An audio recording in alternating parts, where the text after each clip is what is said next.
projeto Peripatético com o Beat ao Pé do Ouvido, ele começa a ser pensado no segundo semestre de 2016, quando o Vinícius e eu, a gente estava tendo aula da colônia brasileira. Me faz lembrar de um conto que eu li na minha pré-adolescência que se chama O Bife e a Pipoca. E uma necessidade de reformular esse conto como resposta ou até mesmo como pergunta sobre o que esse conto ele constrói como argumento. Rolava uma coisa que nos trabalhos que a gente fez em AD, eu e o João, a gente de fato nunca tinha feito uma cena juntos. Talvez só nos últimos trabalhos, nos últimos semestres é que a gente foi trocar. E foi uma coisa muito pontual. Acontecia que no trem a gente conversava bastante. Eu lembro que depois de uma aula que foi muito significativa pra gente, o João comentou sobre um texto que ele estava escrevendo que tinha a ver com as coisas que a gente tinha discutido nessa aula. Foi uma aula bastante interessante e bateu bastante forte na gente. O texto que ele estava escrevendo era a partir de um conto que ele leu quando ele era criança. E a princípio, esse texto que ele compartilhou comigo,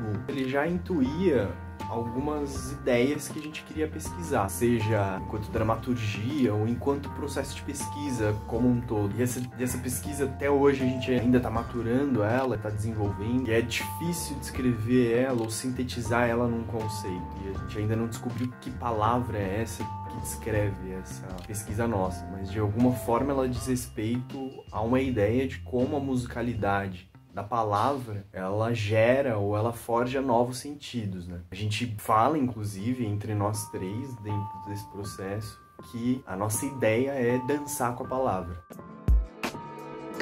Creio na real moeda que consome pedra. Em 2019, a gente consolidou o projeto durante a escrita para o edital do PROAC. Consolidou em relação à forma, conteúdo, estética, em relação à pesquisa do grupo. O nome do projeto vem de muitas vivências. A palavra peripatético eu lembro que eu ouvi pela primeira vez quando eu estava participando de um curta-metragem e a equipe foi tão querida que eu acabei gravando esse nome. A segunda vez que eu ouvi a palavra, eu estava estudando a história do teatro grego, surgiu lá, peripatético, né? Um adjetivo aristotélico, aquele que pensa enquanto anda e anda enquanto pensa, né?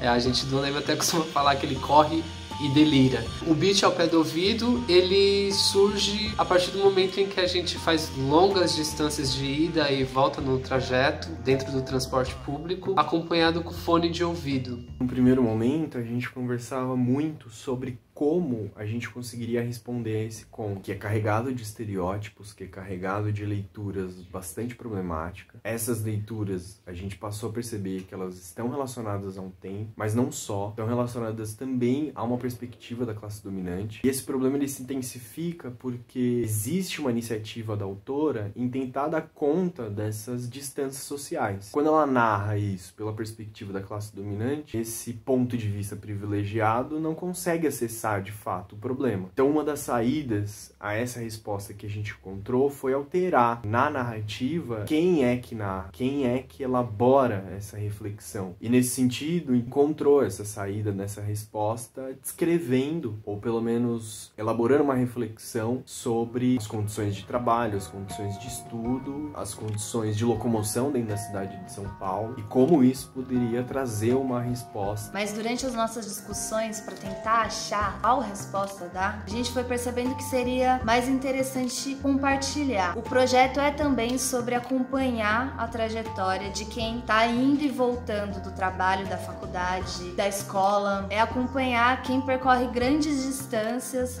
num grande período de tempo dentro do transporte público. Tudo que essa pessoa, tudo que a cabeça pensa, tudo o que reflete, tudo o que escuta, o que vê, percebe ali dentro daquele espaço. Quando eu comecei a vir para o centro de São Paulo, eu percebi um desgaste físico muito grande. Tem uma hora, uma situação em que você está dentro do transporte público, um conflito gigantesco, um cansaço, um desgaste. Se vendo naquela situação, você se pergunta, o que está acontecendo? O que está acontecendo? Para onde a minha vida está indo? Nesse momento, com as escolhas que temos ou que não temos, a gente acaba escolhendo da forma com que dá. E isso acredito que vai mudar o resto da nossa vida. Esse projeto ele talvez tenta falar um pouco sobre isso. Tenta falar sobre esse cansaço, para onde a cabeça vai, mas tenta porque na real cada um carrega a sua própria história e conta a sua própria história. Creio na real Real moeda que consome pedra. Pedra, água, desfaz fé num grão de areia. Suplico se faz concreto. Faz concreto para quem? Antes da pandemia, a gente estudou bastante material. Um deles talvez tenha sido mais gerou possibilidades de resposta. Eu lembro, inclusive, uma noite que a gente passou a madrugada inteira finalizando esse texto. E depois dessas leituras, foi tentando despertar, de algum modo, como elas poderiam ser referenciais para responder. Como elas poderiam elaborar uma possível resposta a esse conto. Passou por esse momento de ler todos esses materiais. E mais tarde a gente entrou na sala de ensaio, de fato. Nessa sala de ensaio foi um período que se interrompeu por conta da pandemia, lidava com a ideia de improvisação dos dois atores, tentavam manipular esse material, a improvisação a partir também do ponto de vista da direção, que também tentava manipular esse material, e mais tarde a gente ia entrar numa nova etapa, que era a improvisação junto com a beatmaker, produzindo sons ali na hora. Só que tudo isso foi interrompido pela pandemia, ao ponto da gente não ter conseguido fazer nenhum encontro com a beatmaker. O nosso projeto original é de teatro. A gente continua